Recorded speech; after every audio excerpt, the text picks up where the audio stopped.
माझं नाव गौरव प्रवीण सिंग चव्हाण। मी 56ला सध्या कार्यरत आहे आणि जळगाव सिटी अंडर मला दुपारी फोन आलेला होता की संबंधित BJ मार्केटमध्ये काही महिला ग्रुप करून उभ्या आहेत आणि तिथे पैसे वाटले जात आहेत। तर त्या आधारे आम्ही इथं पोहोचून संबंधित ठिकाणी चौकशी केली असले तर 2,72,500 रुपये आम्हाला आढळून आले। तर त्याची पुढे चौकशी करण्यात येईल आणि पुरावे वगैरे ते देतील आम्हाला।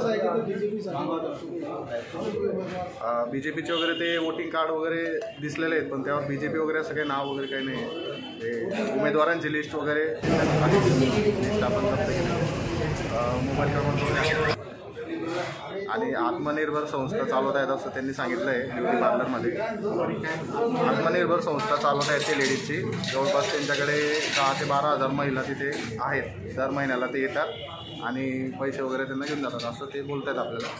त्याची सखोल चौकशी होईल। पैसे जप्त केलेले आहेत। पुढील चौकशी आपण पैसे सीज करू। सीलबंद पेटीमध्ये आपण पैसे जिल्हा कोषागार विभागात पाठवू। 2,72,500 यादी आता ती पूर्ण चौकशी करू आम्ही। यादी आपण ताब्यात घेतलेली। संशयिताचं नाव संजय भास्कर, तुमचं नाव भास्कर पाटील। राहणार ते जळगावचे। पॉलिटिकल पक्षाचे कार्यकर्ते वगैरे तपास अजून केलेला नाही आम्ही। तपास करून त्यांना घेऊन जाऊन त्यांचा जबाब वगैरे घेणार आहे। जबाब घेऊन मग पंचनामा वगैरे सर्व होईल। तक्रारदार पण सोबत येतील आमच्या। हो, प्रांत साहेबांना।